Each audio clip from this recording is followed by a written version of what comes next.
శాల అనేది ఒకటి ఉంది దేవునికి అని చెప్పాను మీకు. ఏముందంట?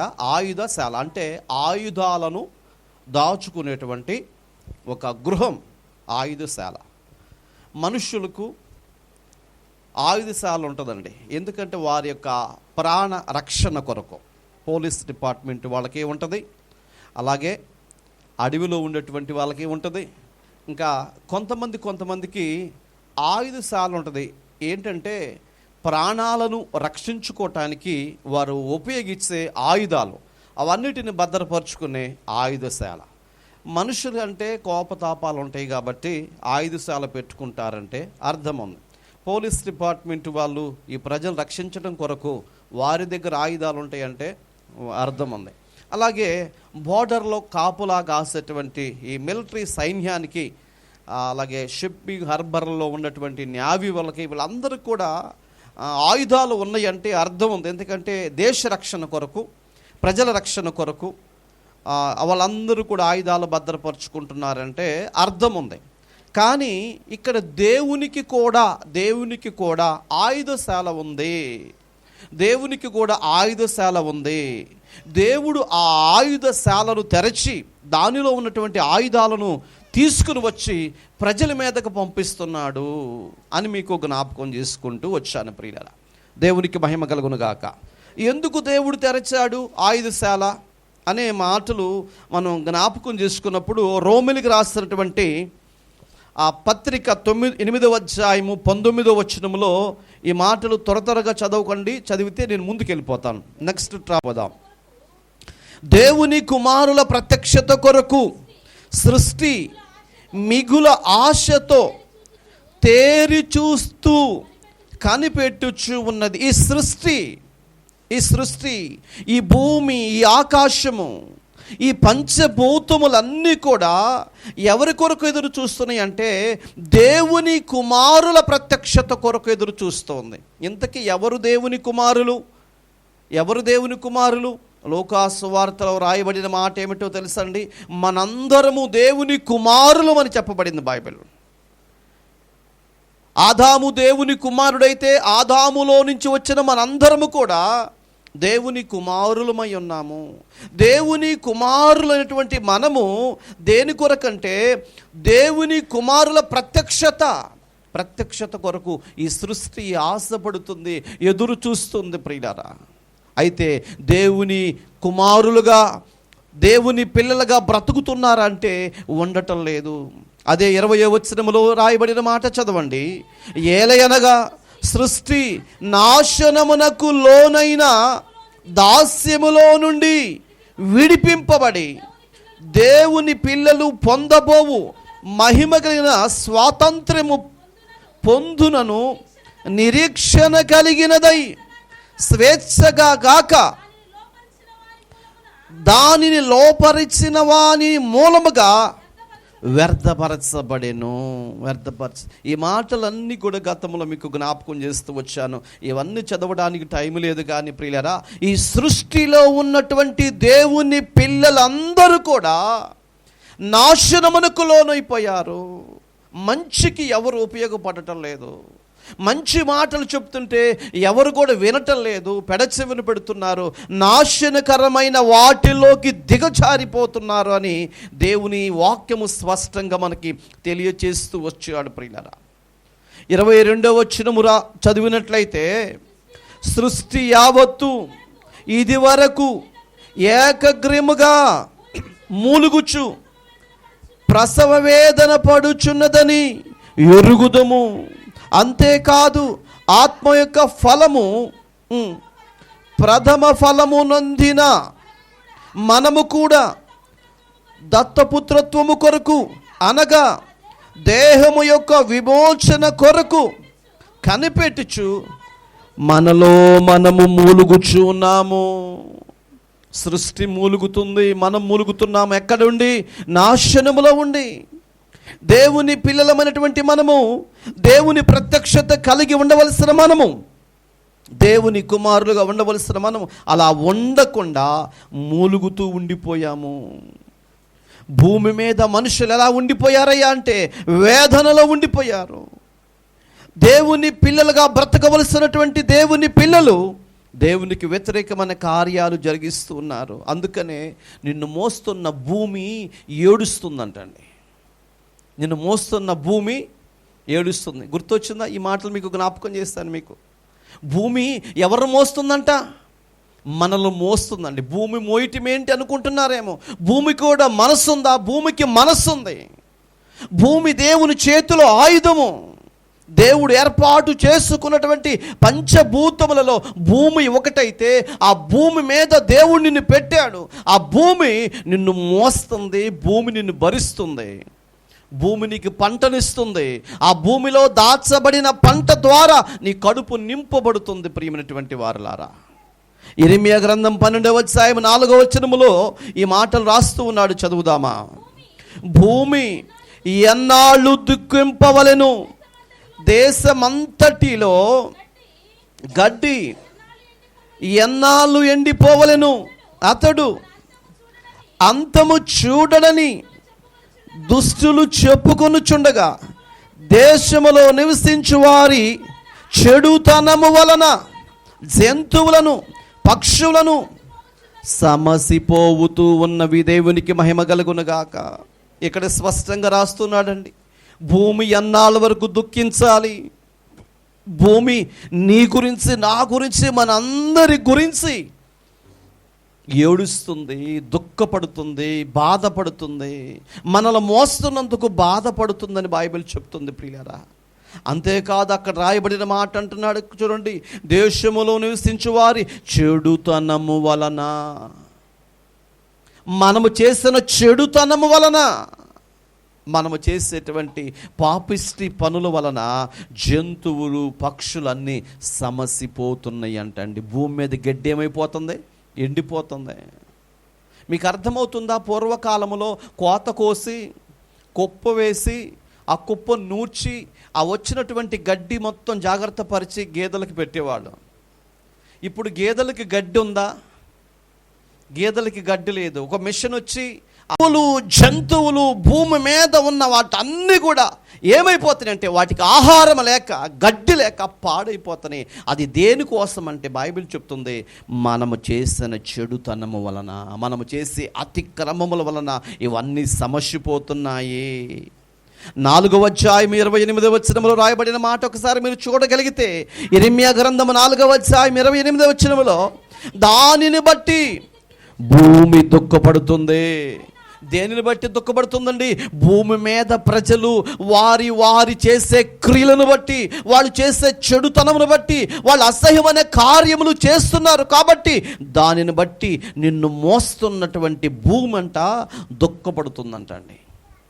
ఒక కుటుంబం, ఒక తల్లి తండ్రి ఆ బిడ్డలు ఉన్నప్పుడు, ఆ బిడ్డలు గనక ఆ కుటుంబానికి తల్లిదండ్రికి వ్యతిరేకమైన కార్యాలు చేస్తూ ఉంటే ఆ తల్లిదండ్రికి ఎలాగ బాధ కలుగుతుందో, నిన్ను భరిస్తున్నటువంటి నీ యొక్క భూమి నిన్ను బట్టి ఏడుస్తుందంట. నిన్ను బట్టి దుఃఖపడుతుందంట. ఎందుకు? ఎవరిని పెంచుతుంది భూమి? ఫలభరితమైనటువంటి మనుషులను పెంచటం లేదండి, నాశనం వైపుకి వెళ్ళే వారిని పెంచుతుందని బాధపడుతుందంట. అయ్యో నా పిల్లలు నా మాట వినకుండా, దేవుడికి నమ్మకస్తులుగా ఉండకుండా బ్రతుకుతున్నారే, వీరిని నేను మోస్తున్నానే అని ఆ భూమి మిగుల దుఃఖపడుతుంది, ఏడుస్తుంది. దానిని బట్టి భూమి దుఃఖించుచున్నది. పైన ఆకాశము కారు మబ్బి కమ్మి ఉన్నది. అయితే నేను దానిని నిర్మించినప్పటి మాట ఇచ్చి తిని, నేను పశ్చాత్తాపపడటం లేదు, రద్దు చేయుటలేదు. హల్లెలూయా. ఇక్కడ రాయబడిన మాటలు మీరు జాగ్రత్తగా మీరు చదువుకోగలిగితే ప్రియులారా, భూమి దుఃఖపడుతుందంట, భూమి ఏడుస్తుందంట. ఆ భూమి పైన ఉన్నటువంటి మనము చేసే క్రియలను బట్టే. పిల్లలు తప్పు చేసినప్పుడు తల్లిదండ్రులు బాధపడతారు. పిల్లలు తప్పు చేసినప్పుడు తల్లిదండ్రులకి అనేకమైన మాటలు వస్తాయి. అలాగని ఇక్కడ బైబిల్ గ్రంథములు కూడా మనం చూస్తే, మనము చేసినటువంటి నాశనకరమైనటువంటి పొరపాటుల వలన ఎవరు ఏడుస్తున్నారంట? నిన్ను భరిస్తున్నటువంటి భూమి భూమి భూమి ఏడుస్తుందని ఇక్కడ బైబిల్ గ్రంథములో మీకు జ్ఞాపకం చేస్తూ వచ్చాను ప్రియులారా. ఇప్పుడు మనం భరిస్తుంది ఎవరండి? భూమి. పంటనిచ్చేది భూమి. ఆ భూమిలో నుంచి పంట మనం తినాలంటే ఆ భూమి ఏమవ్వాలండి? భూమి చీల్చబడాలి, భూమి దున్నబడాలి. ఎంత మెత్తగా దున్నబడితే అంత పంట వస్తుంది ప్రియులారా. అదే గనక భూమి దున్నబడకపోతే పంట రాదు. ఓ తల్లి తన బిడ్డకు జన్మ ఇవ్వాలంటే 9 నెలలు మోసిన తర్వాత ఆమె కడుపును చించుకుని, అంటారు పేగు తెంపుకుని పుట్టింది అని, అలాగే ఆ కడుపును కోసి బిడ్డను బయటకు తీస్తున్నారండి. ఎంత బాధ, ఎంత దుఃఖం. ఆ కడుపును కోస్తున్నప్పుడు డాక్టర్ ఎంత బాధపడతాడు, ఆ భరించే ఆవిడ ఎంత బాధపడుతుంది. ఓ తల్లిగా తండ్రిగా మనము ఎంత బాధపడతాము. ఇంకా ఆపరేషన్ జరుగుతుందని తెలిస్తే గజగజ వణికిపోతాం. ఎందుకంటే ఏం జరిగిద్దో తెలియదు కాబట్టి.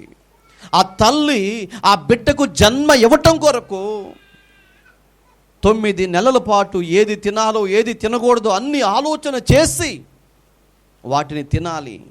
ఎక్కడ పడితే అక్కడ కూర్చోకూడదు, జాగ్రత్తగా కాపాడుకోవాలి ఒక బిడ్డకు జన్మనివ్వటం కొరకే.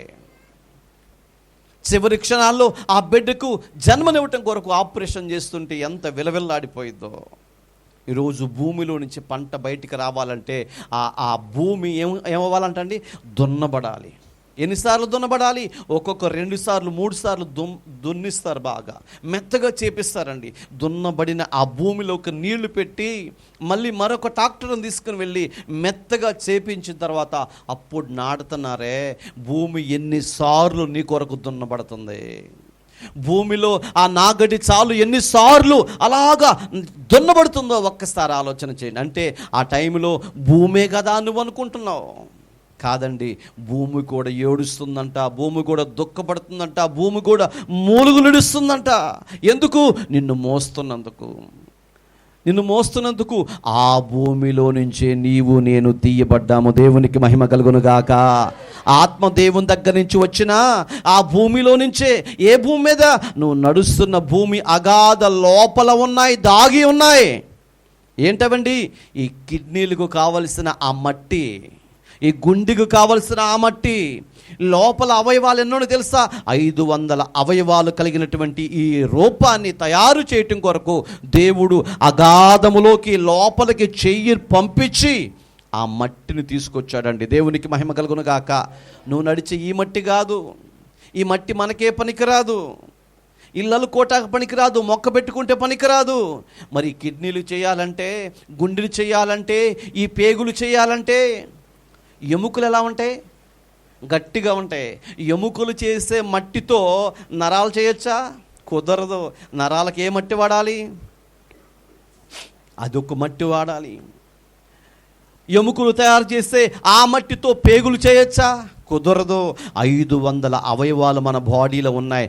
ఒకదానికొకటి సంబంధం లేకుండా, ఒకదానితో ఇంకొకటి చేయకుండా 500 రకాల మట్టిని తీసి ఒక్కొక్క దాన్ని దేవుడు డిజైన్ చేసి ఒక్కొక్క దాన్ని అమర్చినదా ఆ తల్లిలో నుంచి మరలా ఇంకొక వ్యక్తి బయటికి వచ్చేలాగా దేవుడు ప్లాన్ చేశాడంటే అందుకే ఆయన అంత జ్ఞాని అండి. దేవునికి మహిమ కలుగును గాక. చూసారా ఎంత విచిత్రం అండి. ఒక బిడ్డను ఒక తల్లిని చేయటమే కాకుండా ఆ తల్లిలో నుంచి మళ్ళీ అనేక మంది వచ్చేలాగా, ఈ సృష్టి ఆగిపోకుండా కోట్ల మంది వచ్చేలాగా దేవుడు ప్లాన్ చేసి డిజైన్ చేసి పెట్టాడంటే ఎంత గొప్ప జ్ఞానం అండి. ఆ మట్టిని ఎలా తీసుకొచ్చాడు? బంగారం ఉండే మట్టి వేరు, డైమండ్స్ ఉండే మట్టి వేరు, పెట్రోల్ ఉండే మట్టి వేరు, కిరోసిన్ ఉండే మట్టి వేరండి. ఇదివరకు రోజుల్లో వచ్చేవాళ్ళు ఇప్పుడు రావటం లేదు. చాలల్లో వేసేవాళ్ళు, బోరు బావిలు వేసి వేయటానికి దేవుడు ఎంత కష్టపడ్డాడు. అందుకనే 6వ రోజు ఆయన చేసిన పనికంట కష్టపడ్డాడు కాబట్టి అలసిపోయి 7వ దినము విశ్రాంతి తీసుకున్నాడు. ప్రియులారా, దేవునికి మహిమ కలుగును గాక. ఏం చేశాడయ్యా? 500 అవయవాలు తయారు చేయటం కొరకు ఆ మట్టి ఎక్కడ ఉందో దాన్ని స్వీకరించి దాన్ని డిజైన్ చేశాడు.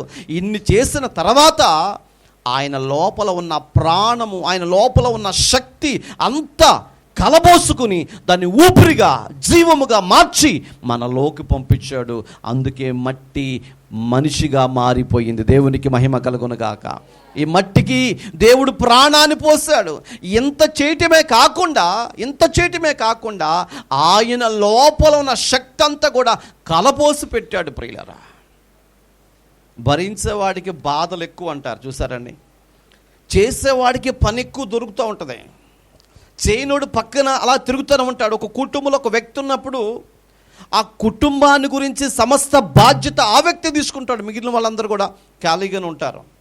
ఒక వ్యవస్థకు నాయకులుగా ఓ ఇద్దరో ముగ్గురు ఉండారనుకోండి, వాళ్ళు చేసిన కొలది పని వాళ్ళ మీద పడిద్ది, కానీ మిగిలిన వాళ్ళందరూ ప్రశాంతంగానే ఉంటారు.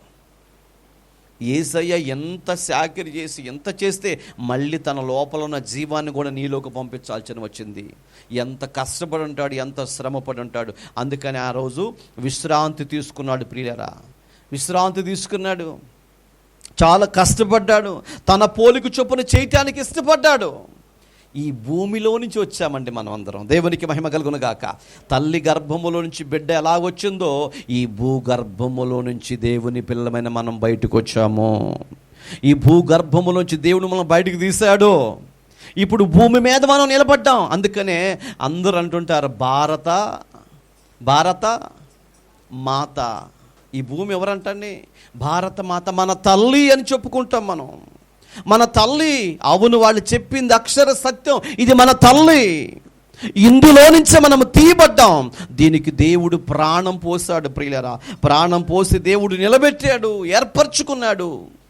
మనిషిగా బ్రతకడానికి దేవుడిచ్చాడు. ఇప్పుడు చెప్పండి, ఈ భూమిలో నుంచి తీయబడ్డటువంటి నీవు మళ్ళీ అదే భూమిని దున్ని, అదే భూమిని మెత్తను చేసి, అదే భూమిని నాగటి చాలగా బాగా దున్ని మెత్తను చేసి నాటి దానిలో నుంచి వచ్చే పంటను తిని ఆ భూమికే భారమైపోతున్నావు కదా. ఆ భూమికే దుఃఖాన్ని కలిగిస్తున్నావు కదా. మన కడుపును పుట్టిన బిడ్డ మన మాట వినకుండా మన ఇంట్లో తింటూ, మన ఇంట్లో అన్నీ అనుభవిస్తూ, మనకే వ్యతిరేకంగా ఉంటే, మనల్నే అల్లరిపాలు చేస్తుంటే, మనకే దుఃఖాన్ని కలిగి చేస్తుంటే ఎంతవరకు భరించగలుగుతాం? ఒక దినాన మనం అనుకుంటాం, ఇలాంటోడు బ్రతకటం కంటే చచ్చిపోవటం మేలు, వీడు నాకు తలవంపులు తీసుకొస్తున్నాడు, వీడు నా ప్రాణాన్ని విసిగింపజేస్తున్నాడు, నా కడుపు చుంపుకుని పుట్టినటువంటి వీడే నాకు మనశ్శాంతి లేకుండా చేస్తున్నానని చెప్పి ఆ వ్యక్తి గురించి పదే ఆలోచన చేస్తూ ఉంటాం. ఎవరి గురించి? నీ కొడుకు గురించి, నీ కూతురు గురించి, నీ మనవల గురించే ఇంత ఆలోచన చేస్తున్నటువంటి నీవు, ఆ భూమిలో నుంచి వచ్చినటువంటి నీవు, దేవుని కొరకు నిర్మితమైనటువంటి నీవు, దేవుడు జగతికి పునాది వేయబడక మునిపే ఏర్పరచుకున్నటువంటి నీవు, సత్క్రియలు చేయటం కొరకు దేవుడు ఏర్పాటు చేసుకున్న నీవు ఆ పనులు చేయకుండా నాశనకరమైన పనులు చేస్తూ దేశానికి, ప్రజలకి ప్రమాదకరమైన వ్యక్తిగా నువ్వు మారిపోతుంటే ఈ భూమి ఏం చేస్తుంది తెలుసండి? ఈ భూమి ఏం చేస్తుంది తెలుసండి? ఏడుస్తుందంట. దేవునికి మహిమ కలుగును గాక. భూమి ఏడుస్తుంది, కానీ తన పంట ఇవ్వకుండా మారటం లేదు. ఎందుకంటే ఏదో ఒక రోజు నువ్వు మారతావని ఆశతో ఎదురు చూస్తుంది భూమి. భూమి కూడా నీ పట్ల ఎంత కష్టపడి ఎదురు చూస్తుందో చూడండి ప్రియుల. తనలో తాను మూలిగిపోతుందంట. ఈ భూమి, ఆకాశం ఇవన్నీ దేవుని చేతులు ఏమంటండి? ఆయుధాలంట. దేవునికి మహిమ కలుగును గాక. హెబ్రీ రాసిన పత్రిక 1వ అధ్యాయము 7వ వచనం. హెబ్రీ రాసిన పత్రిక 1వ అధ్యాయము 7వ వచనాన్ని చదువుకుందాం. తన దూతలను వాయువులుగాను తన సేవకులను అగ్ని జ్వాలలుగాను చేసుకొనినవాడు అని తన దూతను గురించి చెప్పుచున్నాడండి. తనకున్న దూతలున్నాయే, దేవుడు ఏర్పాటు చేసుకున్న దూతలే, ఆ దూతలే ఈ ఆయుధాలన్నీ కూడా. ఆ దూతలే ఈ పంచభూతములన్నీ కూడా దేవుని దూతలే. ఈ దూతలు ఎవరు మోస్తున్నారయ్యా? నిన్ను మోస్తున్నారు. అందుకనే కీర్తన గ్రంథములు అంటాడు చక్కటి మాట, నీ పాదములకు రాయి తగలకుండా నిన్ను ఎత్తి పట్టుకుంటారు, వాళ్ళు నిన్ను మోస్తున్నారు. భూమి నిన్ను మోస్తుంది, దేవుని దూతలు నిన్ను మోస్తున్నారు. దేనికి మోస్తున్నారంటే నువ్వు దేవుని కుమారుడు కాబట్టి. 14వ వచనం చదువుదామా? హెబ్రీ రాసిన పత్రిక 1వ అధ్యాయం 14వ వచనం. వీరందరూ రక్షణయను స్వాస్థ్యము పొందబోవు వారికి పరిచారము చేయుటకై పంపబడిన సేవకులైన ఆత్మలు కారా. మరొకసారి వచనాన్ని చదువుదాం. వీరందరూ రక్షణయను స్వాస్థ్యమును పొందుబోవు వారికి పరిచారము చేయుటకై పంపబడిన సేవకులైనటువంటి ఆత్మలు కారా. వీళ్ళందరూ ఎవరంటండి? ఈ పంచభూతములన్నీ కూడా దేవుని ఆయుధాలు, దేవుని దూతలండి. మనం రక్షింపబడడం కొరకై, మన జీవితాన్ని మార్చుకోవటం కొరకై దేవుడు పంపాడు భూమి మీదకి. అందుకనే ఇవన్నీ కూడా మన కొరకే పనిచేస్తున్నాయి. భూమి ఎవరి కొరకు పనిచేస్తుంది? మన కొరకే. ఆకాశం ఎవరి కొరకు పనిచేస్తుంది? మన కొరకే. ఈ గాలి ఎవరి కొరకు? మన కొరకే. ఈ నీరు ఎవరి కొరకు? నీరు గురించి ఆలోచన చేస్తే ఆశ్చర్యం అనిపించింది ప్రియులారా. సముద్రం దగ్గరికి వెళ్ళి మనం చూస్తే సముద్రంలో నీళ్ళు ఎంత స్వీట్గా ఉంటాయా? ఉప్పుగా ఉంటాయి. ఏ సముద్రంలో నీళ్ళు ఉప్పుగా ఉంటాయి? అన్ని సముద్రాల్లో నీళ్ళు ఉప్పుగా ఉంటాయి. మరి సముద్రం మన చుట్టూ ఉంటే, మధ్యలో ఈ భూమి మీద మనముంటే, ఈ మధ్యలో దాని కింద కూడా సముద్రం ఉంది. హల్లెలూయా. ఈ భూమి కింద సముద్రం ఉంది, పైన సముద్రం ఉంది, చుట్టుప్రక్కల సముద్రం ఉంది. దేవుడు ఈ భూమిని ఒక బాలుగా చేసి ఆ బాలును సముద్రంలో నిలబెడితే ఆ బాలులో నీకు ఎలా మంచినీళ్ళు వస్తున్నాయి? నువ్వు తాగాల్సింది ఉప్పు నీళ్ళే కదా. మరి ఉప్పు నీళ్ళు తాగకుండా నువ్వు మంచినీళ్ళు ఎలా తాగగలుగుతున్నావు? ఆ మంచినీళ్ళు ఫిల్టర్ చేసుకుని టేస్ట్గా ఉండే నీళ్ళు, ఇక్కడ నీళ్ళు బాగలేదు మరొక చోటకి వెళదామని వెళుతున్నావే, ఆ ఉప్పు నీళ్ళు రాకుండా దేవుడు మంచినీళ్ళు ఎలా పెట్టాడండి నీ కొరకు? అంటే నీళ్లు నీ కొరకే, గాలి నీ కొరకే, సూర్యుడు నీ కొరకే, చంద్రుడు నీ కొరకే, భూమిని కొరకే.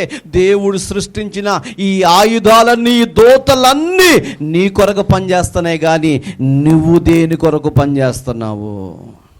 ఒక్కసారి ప్రశ్న వేసుకోండి. ఇవన్నీ నీ కొరకు పనిచేస్తుంటే నువ్వు దేని కొరకు ఉంటున్నావు? దేని కొరకు ఉంటున్నావు నువ్వు? కుటుంబం కొరకు పనిచేసే వాళ్ళు ఉంటారండి. లోకంలో ఉన్న మనుషుల కొరకు పనిచేసే వాళ్ళు ఉంటారు కదండి. నిజమే. ఎవరన్నా ఒక మంచినీళ్ళు క్యాన్ తీసుకురాయి అంటే, కీర్తన 4వ వచనము చదువుకుందాం. పరమాకాశములారా, ఆకాశము పైన ఉన్న జలములారా, దేవునికి మహిమ కలుగును గాక. ఇందాక చెప్పాను, ఆకాశము పైన ఏమున్నాయండి? జలాలు ఉన్నాయి, నీళ్ళు ఉన్నాయి. ఆకాశములారా, పైన ఉన్న జలములారా, మీరందరు యెహోవాను స్తుతించండి. జలము దేవుని స్తుతించటం ఏంటి? విచిత్రంగా లేదు? అంటే ఇప్పుడు దీన్ని బట్టి అర్థమవుతుంది, జలము కూడా దేవుని దూతే. అందుకని బైబిల్ అంటుంది, ఆకాశము పైన ఉన్నటువంటి జలములారా మీరు యెహోవాను స్తుతించండి. ఈ జలము దేవుని దూత.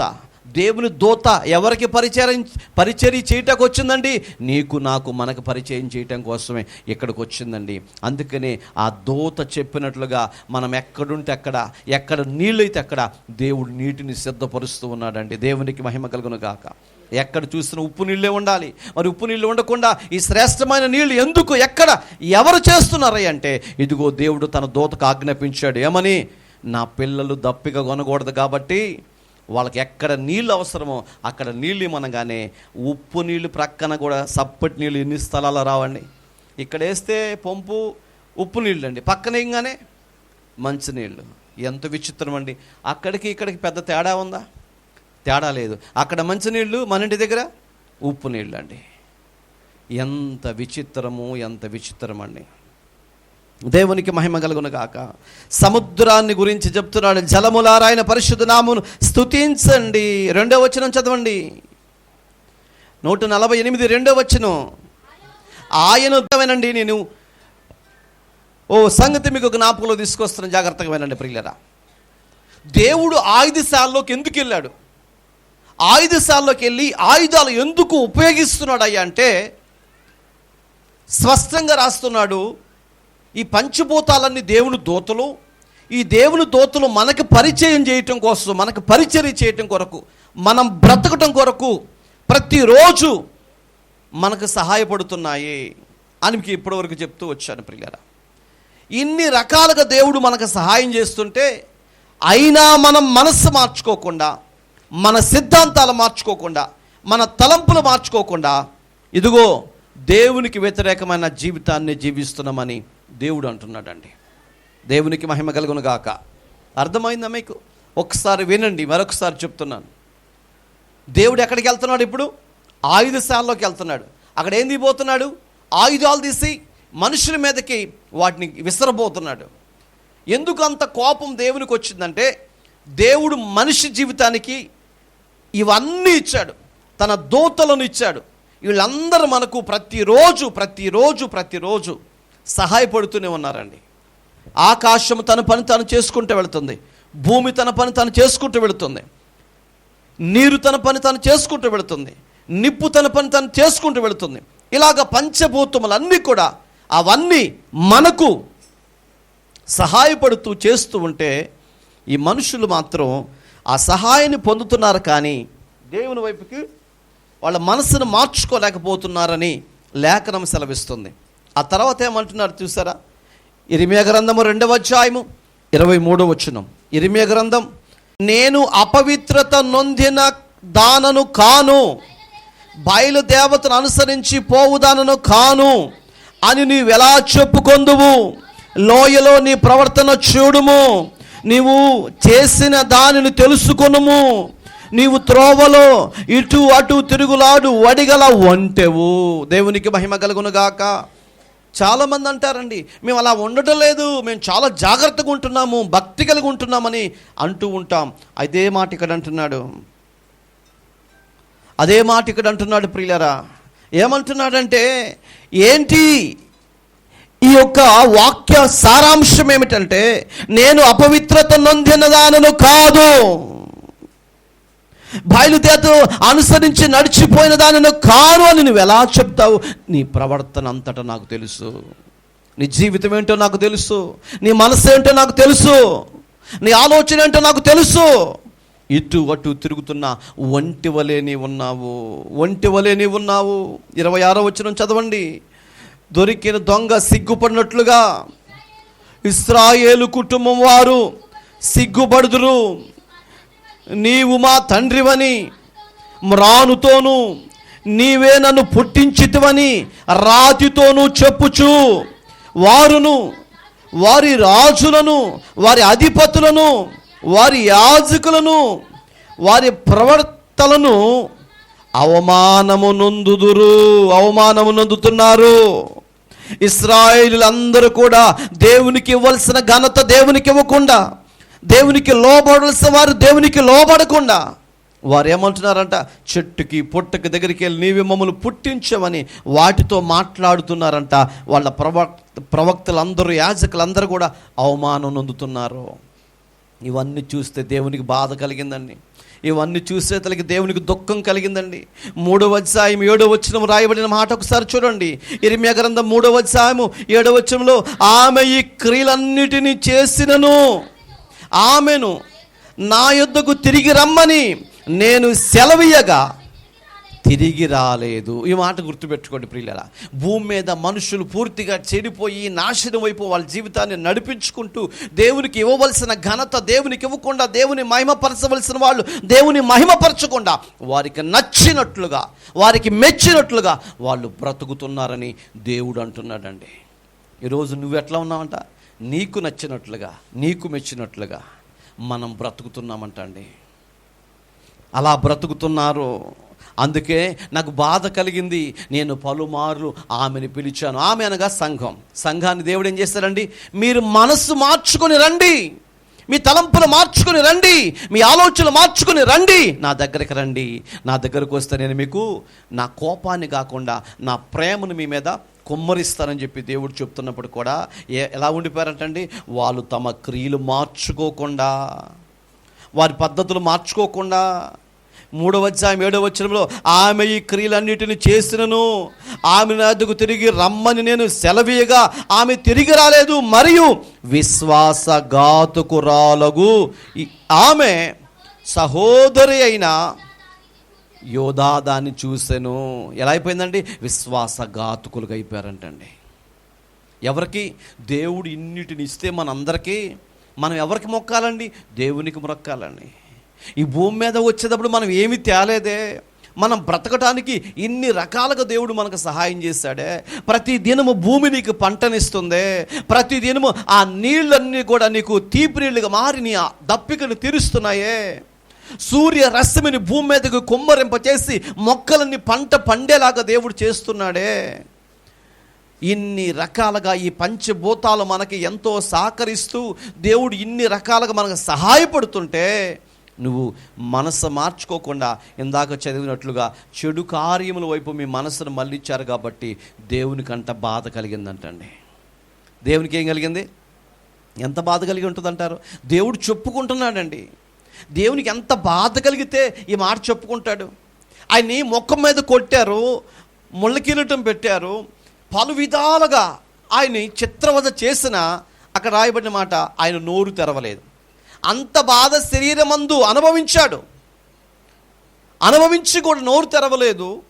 పైపెచ్చు తండ్రి వీళ్ళు ఏం చేస్తున్నారో వీళ్ళకి తెలియదు అని చెప్పి వాళ్ళ గురించి ప్రార్థన చేశాడు. ప్రియులారా, నిజంగానే వాళ్ళకి తెలియదు. తెలిస్తే ఆ యొక్క లోకరక్షకుడైన మెస్సయ్యను సిలువ మరణానికి అప్పగించే వాళ్ళు కాదు. వాళ్ళకి తెలియక వాళ్ళు చేశారు. ఇప్పుడు అంత బాధలో కూడా ఆ బాధ మరిచిపోయి వారి కొరకు ప్రార్థన చేశాడే. మరి ఇప్పుడు దీన్ని ఎందుకు పర్టికులర్గా గుర్తుపెట్టుకుంటున్నాడు ఈయన? నాకు బాధ కలిగించారు మీరు అంటున్నాడు అంటే, వాళ్ళు కొట్టిన దానికంటే, వాళ్ళు తిట్టిన దానికంటే, నాగడ్డి చాలా వల్ల ఈపును దున్నిన దానికంటే, మొక్క మీద ఉమ్ము ఊసిన దానికంటే, అవమానపరిచిన దానికంటే, వాటన్నిటికంటే నువ్వు చేసిన పని బహు దుఃఖాన్ని కలిగిస్తుందంట దేవునికి. హల్లెలూయా, హల్లెలూయా. అర్థమవుతుందండి? అక్కడ వాళ్ళు చేసినంత దేవుడు ఏం చేశాడు? పోన్లేండి, వాళ్ళకి తెలియదులే, వాళ్ళని క్షమించమని చెప్పాడు. ఏ విషయాన్ని మన దగ్గరకు వచ్చేతలకి దేవుడు గట్టిగా పట్టుకున్నాడు. ఎందుకంటే అయిన వాళ్ళండి మీరు దేవునికి మహిమ కలుగును గాక. ఓ మాట చెప్తా వినండి. లోకంలో ఎవరన్నా మనం తిరిగి పెద్దగా పట్టించుకోం, తెలిసి తెలియకనాలి అనుకుంటారు. మనోళ్ళే అంటే మన పక్కన ఉన్నటువంటి వాళ్ళే మన అర్థం చేసుకోకపోతే, మన ప్రక్కన తిరుగుతున్నటువంటి వ్యక్తులే మన అవమానపరిస్తే, మన పక్కన ఉన్నటువంటి వాళ్ళు మనం నిందిస్తుంటే ఆ బాధ అంతా ఇంతలా ఉండదండి. ఆ బాధ చెప్పుకోవటానికి అవకాశం ఉండదు. గుండెలు పగిలిపోతూ ఉంటుంది కదా. బయట వాళ్ళు అంటారు వాళ్ళకి తెలియదు, తెలుసో తెలియకో వాళ్ళు మాట్లాడుతూ ఉంటారు. వాళ్ళ సంగతి ప్రక్కన పెడితే మన అనుకున్నటువంటి వ్యక్తులే, మన మనసు ఎరిగినటువంటి వ్యక్తులే మన అర్థం చేసుకోకపోతే ఆ బాధ ఎలా ఉంటుంది తెలుసా అండి? చెప్పడానికి అవకాశం లేనంత బాధ అండి. దేవునికి మహిమ కలుగును గాక. హల్లెలూయా. అందుకే రాజబాబు గారు ఏమన్నాడు? అవమానించగా అన్యులే నన్ను అపహాసించగా ఆత్మీయులే నన్ను అవమానించగా అన్యులే నన్ను అపహాసించగా అంద నీ వైతివయ్యానా కొండ నీవే యేసయ్యా అంద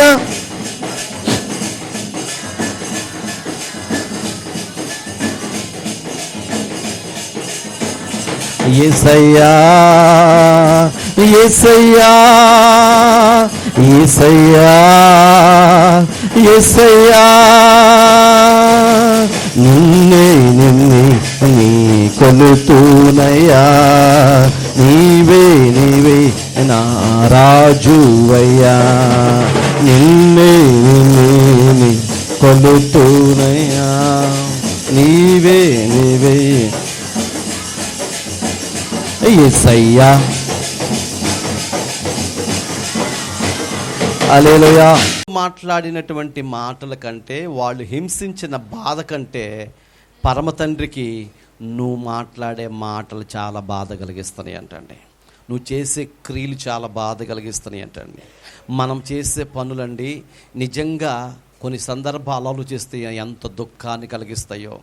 మందిరములో ఉన్నంతసేపు భక్తి కలిగినటువంటి వారుగా ఉండి మందిరం దాటి మనం వెళ్ళిన తర్వాత మన భక్తిని విడిచిపెట్టి మన ఇష్టానుసారమైనగా మనం మాట్లాడుకుంటూ మనకు నచ్చినట్లుగా మనం బ్రతుకుతూ దేవునికి దుఃఖాన్ని కలుగు చేస్తుంటే కన్న తండ్రికి ఎంత బాధ కలుగుతుందో ఒక్కసారి ఆలోచన చేయండి ప్రియులారా. ఆయన ఏమంటున్నాడంటే, నేను అవకాశం ఇచ్చాను, తిరిగి రమ్మని చెప్పాను, కానీ వాళ్ళు తిరిగి రాకుండా విశ్వాసఘాతుకుల వలె మారిపోయారు. అందును బట్టి నాకు బాధ కలిగింది. 12వ వచనం, 3వ అధ్యాయము 12వ వచనం, ఇర్మీయా గ్రంథం 3వ అధ్యాయం 12వ వచనం, పెద్దగా నీవు వెళ్ళి దిక్కున ఈ మాటలు ప్రకటింపుము, ద్రోహిణియగు ఇశ్రాయేలు. దేవుడు ఎంత మాట అన్నాడండి. ఇశ్రాయేల్ అంటే ఎవరు? యాకోబు సంతతి అండి. యాకోబులో నుంచి వచ్చిన దేవుని ప్రజలు. ఈరోజు ఇశ్రాయేలుగా ఉన్నటువంటి మనల గురించి అంటున్నాడు, ద్రోహి. దేవునికి ఎంత బాధ కలిగితే ఈ మాట మాట్లాడతాడండి. అసలు ద్రోహి అని ఎవరిని అంటారు? ద్రోహి అని ఎవరిని అంటారు? ద్రోహి అంటే దానికి ముందు ఒక మాట అంటది, నమ్మక ద్రోహి. నమ్మక ద్రోహి అంటే నమ్మించి మోసం చేస్తున్న వ్యక్తిని. ఇప్పుడు దేవుని మనం ఏమి నమ్మించి మోసం చేసాం? దేవుని నమ్మించి ఏం మోసం చేసాం? ఏం మోసం చేశాం చెప్పనండి. మనకు బాధ వచ్చినప్పుడు, మనకు దుఃఖం వచ్చినప్పుడు ప్రభు బలిపీఠం దగ్గరికి వచ్చాయా, ఇదిగో నాకు గనక నువ్వు స్వస్థత ఇస్తే, నన్ను బాగు చేస్తే, నా కుటుంబాన్ని నిలబెడితే, నా పిల్లలను నిలబెడితే, నాకు జీవితాన్ని ఇస్తే, నాకు ఉద్యోగం ఇస్తే, నాకు ఇల్లు ఇస్తే, నాకు అది ఇస్తే, ఇది ఇస్తే, ఇదిగో నీ బిడ్డగా బ్రతికిపోతానయ్యా అని ప్రభు దగ్గర వాగ్దానం చేస్తామండి. వాగ్దానం చేస్తాం ఎప్పుడు? ఆపదలో ఉన్నప్పుడు, బాధ వచ్చినప్పుడు, కష్టం వచ్చినప్పుడు, దుఃఖం వచ్చినప్పుడు ప్రభువే మనకు దిక్కు అని ఆయన దగ్గరకు వచ్చి వాగ్దానం చేస్తాం. ఆ వాగ్దానాన్ని దేవుడు నమ్మి, మనల్ని దేవుడు నమ్మి, మనం ఏ బాధలో ఉన్నామో ఆ బాధల నుంచి దేవుడు వెంటనే విడిపించేస్తాడండి. మనం బ్రతికిచ్చేస్తాడు. బ్రతికిచ్చిన తర్వాత మనం చేసే పని ఏంటండి? బ్రతికిచ్చిన తర్వాత మనకు జ్ఞాపకం ఉన్నప్పుడు మాత్రమే మందిరానికి వస్తాం. మనకు గుర్తొచ్చినప్పుడు మాత్రమే ప్రభుకు లోబడతాం. మిగతా టైం అంతా అవసరం తీరిపోయింది కాబట్టి ఇక దేవుని ప్రక్కన పెడతాం. అది తట్టుకోలేకపోతున్నాడు దేవుడు. దేవునికి మహిమ కలుగును గాక. మీరు చెప్పకుంటే వేరే మాట అండి. మీరు చెప్పారు ఏమని, ఇలా ఉంటాను అలా ఉంటానని చెప్పి మీకు ఆపదలో ఉన్నప్పుడు దేవునితో చెప్పారు. అవసరత తీరిపోయిన తర్వాత మీరు మీ ఇష్టానుసారంగా బ్రతుకుతుంటే దేవుని గుండె పగిలిపోతుంది. అందుకంటాడు, మీరు నమ్మక ద్రోహులుగా మారిపోయారు. దేవునికి మహిమ కలుగును గాక. హల్లెలూయా. ఏమంటున్నాడండి? ఇలా చూడాలనుకోవట్లేదు మిమ్మల్ని. గొప్ప వ్యక్తులుగా దేవుడు చూడాలనుకున్నాడు, మంచి వ్యక్తులుగా చూడాలనుకున్నాడు, సకల ఆశీర్వాదాలు మీకు ఇవ్వాలనుకున్నాడు. కానీ మీరు నమ్మక ద్రోహులుగా మారిపోయారు కాబట్టి ఆ పరిశుద్ధ గ్రంథంలో ఈ మాట రాస్తున్నాడు. ఏమంటున్నాడు చూడండి, నమ్మక ద్రోహువి ఇశ్రాయేలు తిరిగిరా.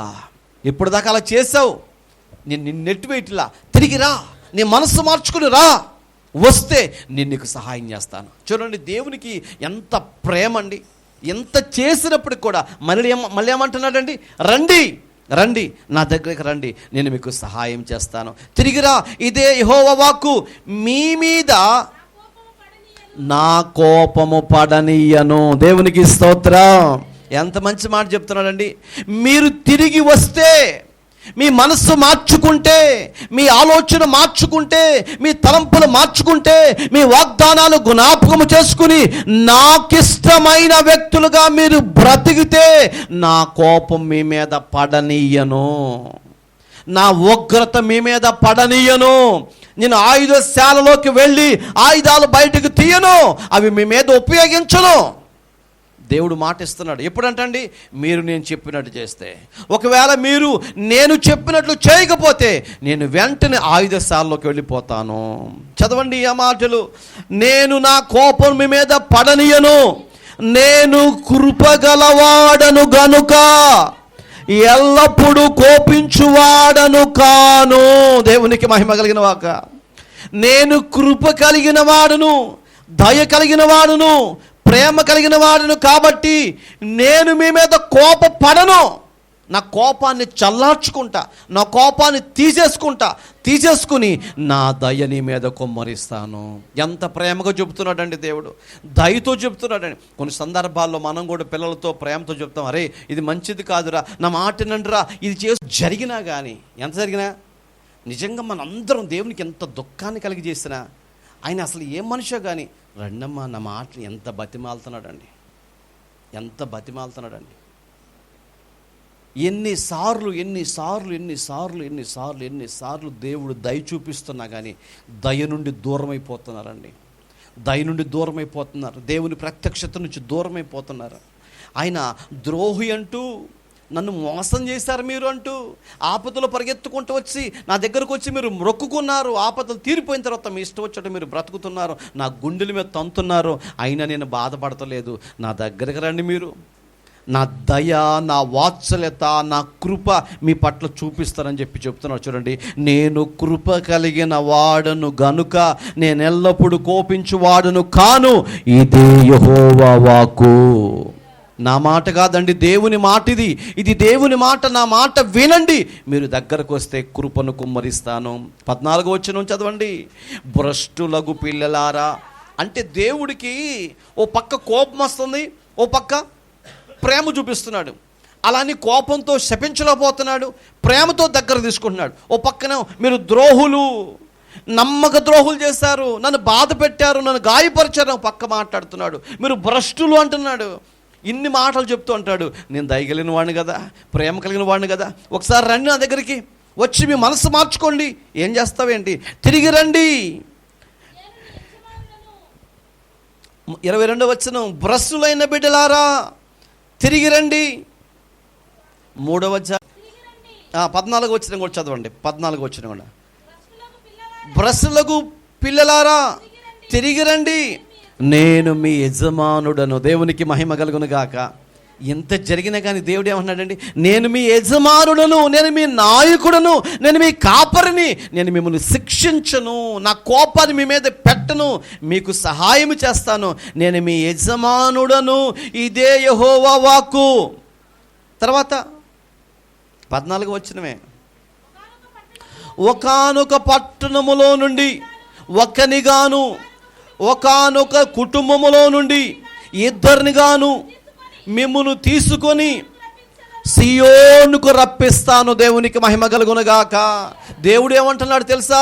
ఒకవేళ ఒక కుటుంబంలో మీరు ఒక్కళ్ళే ఉన్నారేమో పర్వాలేదు, మీరు ఒక్కలే రండి. ఒకవేళ మీ కుటుంబంలో ఇద్దరే ఉన్నారేమో ప్రభుని ఆరాధించే వాళ్ళు, పర్వాలేదు, మీ ఇద్దరు రండి.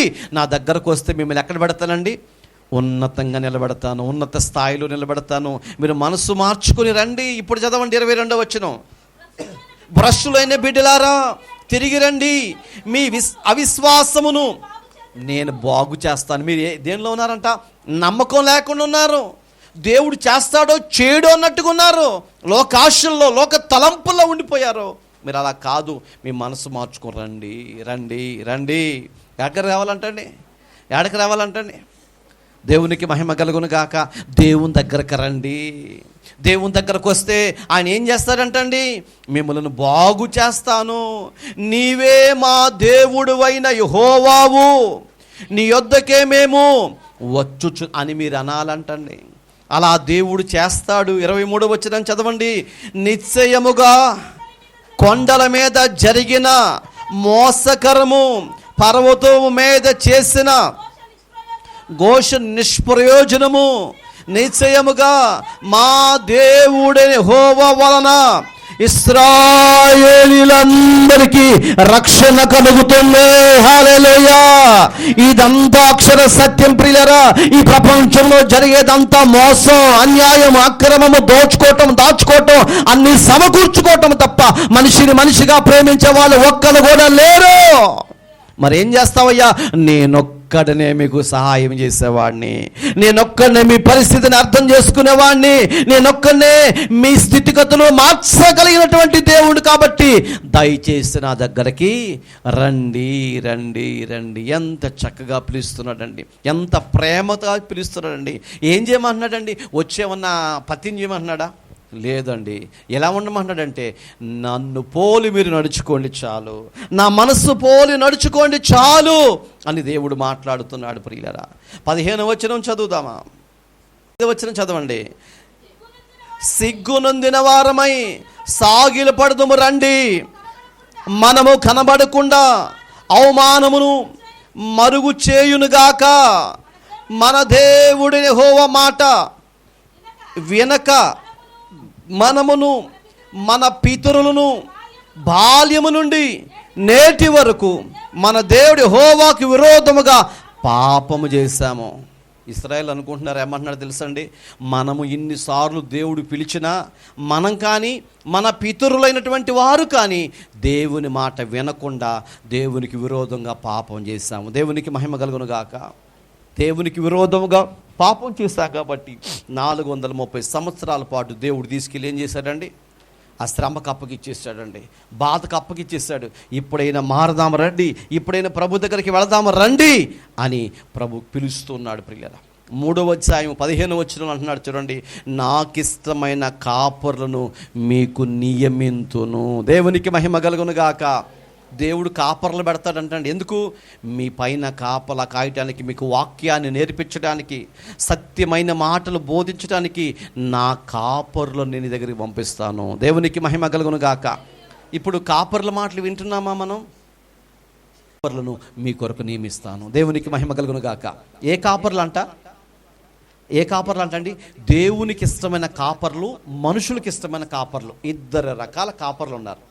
ఇష్టమైన కాపర్లను, సేవకులను మీ కొరకు పెడతాను. వాళ్ళు నా పనులండి. అంటే నేను మిమ్మల్ని ఎంత ఇష్టపడుతున్నానో నా కాపర్లు కూడా మిమ్మల్ని అంతే ఇష్టపడతారు. అందుకని సేవకుడు అండి సంఘంలో ఎవరికి బాధ వచ్చినా తట్టుకోలేడు, అంత ఆలోచన చేస్తూ ఉంటాడు.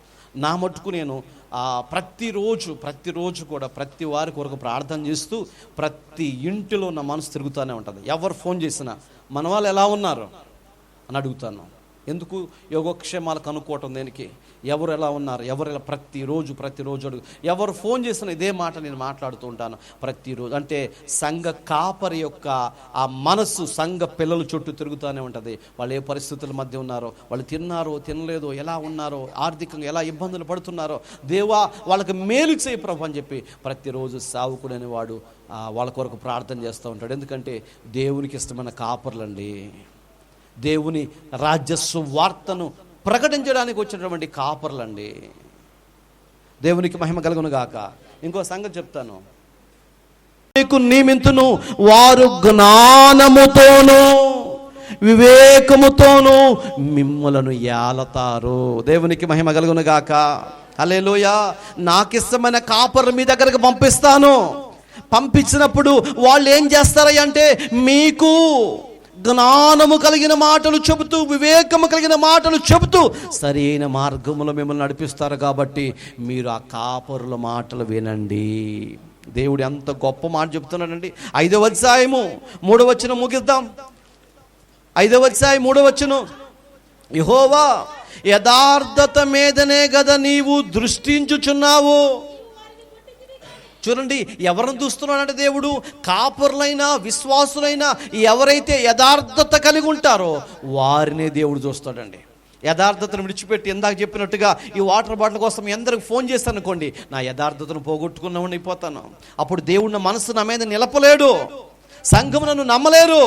అందుకని దేవుడు అంటున్నాడు, యథార్థవంతులే నాకు ఇష్టలయ్యా. ఆ యథార్థత కలిగినటువంటి వ్యక్తుల్ని మీ మీద కాపరులుగా పెడతానయ్యా. యథార్థవంతులే కదా నీవు దృష్టించుచున్నావు. నీవు వారిని కొట్టితివి కానీ వారికి దుఃఖము కలగలేదు, వారు క్షీణింపచేసితివి కానీ వారి శిక్షకు లోబడనొల్లకున్నారు. రాతి కంటే తమ ముఖములను కఠినముగా చేసుకొనుచున్నారు, మల్లుటకు సమ్మతింపరు. దేవునికి మహిమ కలుగును గాక. కాపరి ఎంత నలిగిపోయినా, యథార్థవంతుడు ఎంత నలిగిపోయినా మారని విశ్వాసులు ఉన్నారంటండి. సావుకుడు ఎంత కఠినమైన బోధ చెప్పినా, ఎంత మంచి మాటలు చెప్పినా కానీ సావుకుని బట్టో దేవుని బట్టే మనసు మార్చుకునే వాళ్ళు లేరంట. అందుకని దేవుడికి బాధ కలిగిందంటండి. అందుకే దేవునికి దుఃఖాన్ని కలిగిందంట. ఎందుకు? ఒక పక్క దేవుడు తన సావుకుడు ద్వారా అనేక సంగతులు మీకు బోధిస్తున్నాడు, జ్ఞానం కలిగిన మాటలు చెప్తున్నాడు, ఏది మంచో ఏది చెడో తెలియచేస్తున్నాడు. వీటన్నిటిని ప్రక్కన పెట్టి దేవునికి దుఃఖాన్ని కలిగి చేస్తున్నారు. కాబట్టి ఆయన అంటున్నాడు, ఇక నేను ఉండలేనయ్యా. దేవుడు అంటున్నాడు, ఏం చేస్తావయ్యా? 5 సార్లకు వెళ్ళిపోతాను. దేవునికి మహిమ కలుగును గాక. హల్లెలూయా. ఆయన అంటున్నాడండి, ఎంత బాధ, జ్ఞానం కలిగిన కాపర్లు మీ దగ్గర పంపించాను, వాళ్ళ జ్ఞానం కలిగిన మాటలు మీకు బోధిస్తున్నారు, మంచి చెడుల గురించి మీకు తెలియచేస్తున్నారు, అయినా వారి మాట మీరు వింటలేదు. కఠినమైపోయారు. మీ మనసంతా కఠినం చేసుకున్నారు. కాబట్టి ఇక నేను చూడలేక ఇదిగో ఆయుధశాలకు వెళ్తున్నాను అంటున్నాడండి. దేవునికి మహిమ కలుగును గాక. అదే 50వ అధ్యాయం 25వ వచనం అంటున్నాడండి ఆ చివరి మాట, కల్దీల దేశములో ప్రభువును సైన్యములకు అధిపతి యెహోవా పని ఉన్నది. యెహోవా తన ఆయుధశాలను తెరచి కోపము తీర్చి తన ఆయుధములను వెలుపలికి తెచ్చుచున్నాడు. జాగ్రత్త. ఎందుకు? ఇప్పటి వరకు ఈ విషయాలన్నీ చెబుతున్నా ఇక నువ్వు మార్చుకోకపోతే ఇక చివరి ఘట్టం ఏంటో తెలుసండి, దేవుడు ఆయుధశాలకు వెళ్ళటమే. ఎంత చెప్పినా మారపోతే మనకేమనిపించింది? ఒకసారి ఒక మాట ఏనండి, రవబోతున్నా, దేవుడు అంటున్నాడు తెరిచేస్తా. ఎందుకు? ఇక తట్టుకోలేకపోతున్నా నేను. ఏం చేస్తాం మేము? నమ్మక ద్రోహం చేస్తున్నారు. మేమేం చేస్తాం? నా ఉప్పు తిని, నా కారాన్ని తిని, నేనిచ్చే వాటిని తింటూ, నేనిచ్చే ప్రాణ భిక్ష పెడితే మీరు బ్రతుకుతున్నారు. అలాంటిది నన్ను నమ్మకంగా సేవించకుండా, ఆరాధించకుండా, నమ్మకస్తులుగా ఉండకుండా నాకు దుఃఖాన్ని కలుగ చేస్తున్నారు. కాబట్టి నేను తట్టుకోలేకపోతున్నా. మీకు ఎవరు చెప్పేవాళ్ళు లేరా? కాపర్లు పంపించాను కదా, నాకు ఇష్టమైన కాపర్లు మీ దగ్గర పంపించాను కదా, వాళ్ళు మీకు బోధ చేస్తున్నారు కదా, వాళ్ళ మాటలు కూడా మీరు వినకుండా మీకు నచ్చినట్లు మీరు బ్రతుకుతుంటే నేను ఇంకెవరికి చెప్పుకోవాలి? అందుకే చెప్పాడు, ఆకాశానికి చెప్పాడు, భూమికి చెప్పాడు, ఆకాశమా ఆలకించు, భూమి సెవియొగ్గు, ఈ పిల్లలందరూ నేనే పెంచాను, గొప్పవాళ్ళుగా చేశాను. ఒకప్పుడు వాళ్ళకి ఏమీ లేదు, వాళ్ళకి ఆరోగ్యం ఇచ్చిన వాడు నేనే, శరీరాన్ని ఇచ్చిన వాడు నేనే, సమస్తాన్ని ఇచ్చి వాళ్ళని బ్రతికించిన వాడు నేనే. కానీ వాళ్ళు ఈరోజు నాకు నమ్మక ద్రోహం చేస్తున్నారు. కాబట్టి నేను తట్టుకోలేకపోతున్నాను. దేవునికి స్తోత్రం. తట్టుకోలేకపోతున్నాను. తన పిల్లలను వదులుకోలేక ఆయన అన్నాడు, ఆయుధశాలకు వెళ్తున్నాను నేను, జాగ్రత్త. ఆయుధశాలకు వెళ్ళి ఏం చేస్తా? నా ఆయుధాలను బయటకు తీస్తాను. దేవునికి మహిమ కలుగును గాక. దేవుని ఆయుధాలు ఏంటి చెప్పండి? పంచభూతాలు దేవుని ఆయుధాలండి. ఈ దేవుని ఆయుధాలు ఎప్పుడు ఎక్కడ ఏది అవసరమో దేవుడు దాన్ని ఉపయోగిస్తాడు. పాపం ఎక్కువైపోయిందా, భూమి అనే ఆయుధాన్ని ఉపయోగిస్తాడు. భూమి నెరవేర్చిద్ది. ఆ దానికి మనం భూకంపం అని పేరు పెట్టుకుంటాం. భూకంపం వచ్చింది, 4.5గా నమోదయ్యింది. లక్షలాది మంది ప్రజలు తమ ప్రాణాలను పోగొట్టుకున్నారు, ఇంకా వెతుకులాడుతున్నారు. భూమి నీ అంతటి నువ్వు ఎందుకు నెరవేర్చావు? ఇదిగో నా దేవుడు చెప్పాడు కాబట్టి నేను ఈ పని జరిగించాను. దేవుడు ఆయుధాన్ని ఉపయోగించాడు, భూమికి సెలవిచ్చాడు. భూమి నెరవేరవలేదా? మోషే కాలంలో జరగలేదా? అగ్ని కిందకు దిగి రాలేదా? అగ్ని ఎందుకు వచ్చింది తెలియదండి. ఎందుకు వచ్చిందో తెలియదు. ఎన్ని ఇల్లు కాలిపోయినాయి? చాలా ఇల్లు కాలిపోయినాయి. సిలిండర్ పేలిపోయినాయి, చాలా మంది చచ్చిపోయారు. ఆ కంపెనీ మొత్తం అదే కాలిపోయింది. ఎనిమిది కంపెనీ కాలిపోయింది, స్టోరేజ్ కాలిపోయింది. ఎందుకు వచ్చి పడింది అగ్ని? పాపం ఎక్కువైంది కాబట్టి దేవుడు తట్టుకోలేకపోయాడు కాబట్టి అగ్ని అనే ఆయుధాన్ని ఉపయోగించాడు అక్కడ. అందుకే అగ్ని మండింది. గాలి లేదు, పని చేయలేకపోతున్న ప్రజలు. దేవుడు ఏం చేస్తాడు తెలుసా? ఆవిరిని పుట్టించాడు. పని చేయలేకపోతున్నాం, ఊపిరాడతల్లా. అప్పుడు అనిపించింది ఈ పని మనం చేయలేం, పదండి వెళ్ళిపోదాం అని వెనక్కి వచ్చేస్తాం. ప్రియులరా, చెమటలు పట్టేస్తూ ఉంటాయి, బ్రతకలేము. ఇటు రోడ్డు మీద తిరుగుతూ ఉంటాం, గాలి ఆగిపోతుంది, ఫ్యాన్లు పెట్టుకోవాలని తూర్పాతలు పోయాలి, ఎన్నో రకాలుగా ప్రయత్నాలు చేస్తూ ఉంటాం. ఇవన్నీ ఎందుకు జరుగుతున్నాయి తెలుసా? దేవుడు వాటి క్రమం ప్రక్కన వాటిని నియమించాడండి. నియమించిన అవి వాటి పని అవే చేసుకుంటూ వెళ్ళిపోతాయి, మధ్యలో ఆగిపోవు. మనం చేసుకున్నవి అయితే ఫ్యాన్ ఒక రోజు ఆగిపోయింది, టీవీ ఒక రోజు ఆగిపోయింది, లైట్లు ఒక రోజు ఆగిపోతాయి.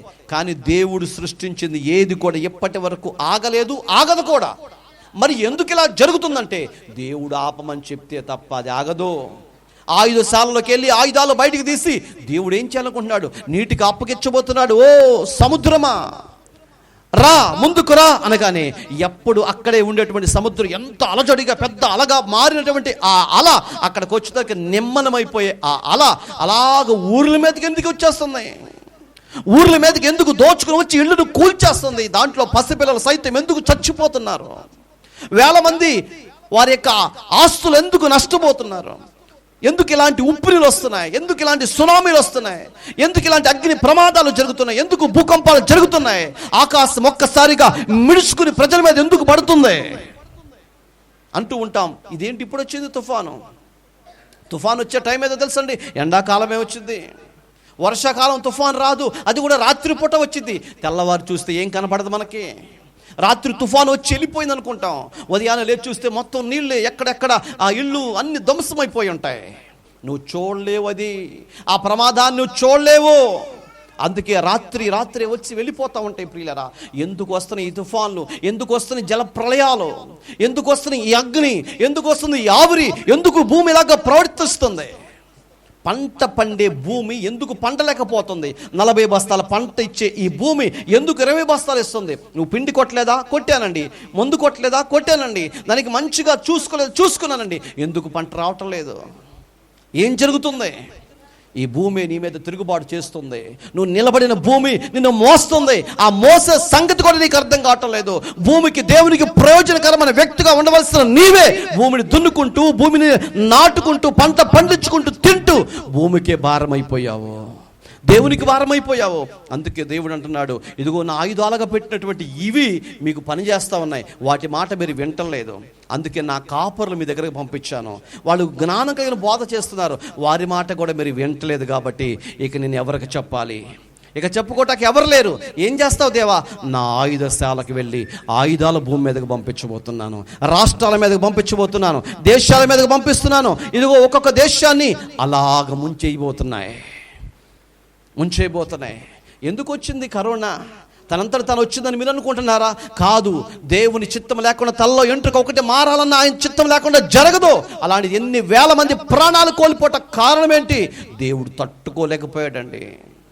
దేవుడు తట్టుకోలేకపోయాడు. ఈ ప్రజలు చూసి సహించలేకపోయాడు. చెప్పి చెప్పి చెప్పి చెప్పి ఆయన అలసిపోతున్నాడు, కానీ మనిషి జీవితంలో మార్పు రావటం లేదు. అందుకే దేవుడు తట్టుకోలేకపోతున్నాడు. ఈరోజు నీకు ప్రేమతో చెప్తున్నాడు, ఇకనైనా నువ్వు మారి నా దగ్గరకు వస్తే నా కోపాన్ని మీద చూపించను, నా దయ చూపిస్తా, నా ప్రేమ చూపిస్తా, నా కరుణ చూపిస్తా. నేనేంటో నీకు నా వాత్సల్యత నీ పైన చూపించి ఉన్నత స్థలముల మీద నిలబెడతా. ఒకవేళ నాకే కోపాన్ని రప్పిస్తే, నా గుండెల మీద తన్నే వ్యక్తిగా నువ్వు మారితే నా ఆయుధశాలలోకి వెళ్ళిపోతాను. ఏం చేయాలో అది నేనే చేస్తా. భూమి నాది, ఆకాశం నాది, ఈ ప్రకృతి మొత్తం నాదే, నీ లోపల ఉన్న ప్రాణం కూడా నాదే. నువ్వేం చేయగలుగుతావు? ఏం చేయలేవు. నిస్సహాయ స్థితిలో ఉన్నటువంటి నీవు నా దగ్గరికి రా, నా దయ ఏంటో నీకు చూపిస్తాను. హల్లెలూయా. ఇంత చెప్పినా ఇంకా నువ్వు మారకుండా ఉంటే ప్రపంచంలో ఎవరు నిన్ను బాగు చేయలేరు ప్రియరా. ఇదిగో నిన్ను బాగు చేయగలిగిన వాడు, నీకు దయ చూపించగలిగిన వాడు యేసయ్య ఒక్కడే. ఆయన ఒకటే మాట అంటున్నాడు, నీ క్రియలు మార్చుకో, మనిషిగా బ్రతుకు, చాటి వ్యక్తికి సహాయం చేయి, చాతనైనంత వరకు చాటి అయిన వ్యక్తిని ప్రేమించు. ఇంతకు మించి దేవుడు ఏం చెప్పలేదండి. ఇంతకు మించి ఏం చెప్పాల? ఓర్పు కలిగి, సహనం కలిగి ఉండమని చెప్పాడు. ఎందుకంటే ఏం దేవుడు చెప్పలేదండి. ఆదివారం కాబట్టి ప్రతి ఆదివారం ఉపవాసం ఉండమని దేవుడు చెప్పలేదండి. నువ్వు ప్రార్థనకు వచ్చేటప్పుడు మంచిని కూడా తాగొద్దని చెప్పలా. కడుపు నిండా తిను, ప్రశాంతంగా కావాల్సినవన్నీ అనుభవించు, చివరిగా నేనున్నానని మాత్రం గుర్తించు. వీటన్నిటికీ కారణం నేనని గుర్తించు. అలా గుర్తించకపోతే భూమి మీద నువ్వు ఉండవు. అలా గుర్తించిన రోజున భూమి మీద నువ్వు ఉన్నావని ప్రపంచానికి తెలిసేలాగా చేస్తా. భూమి మీద నువ్వు ఒక వ్యక్తి ఉన్నావని నీ ప్రజల అందరిలో కల్లా గనుడుగా నేను చేస్తా. ఏం చేస్తావు? నీ ఇష్టం అని దేవుడు అన్ని అవకాశాలు నీకు ఇస్తున్నాడు. ఆయుధశాలకు వెళ్ళొద్దు.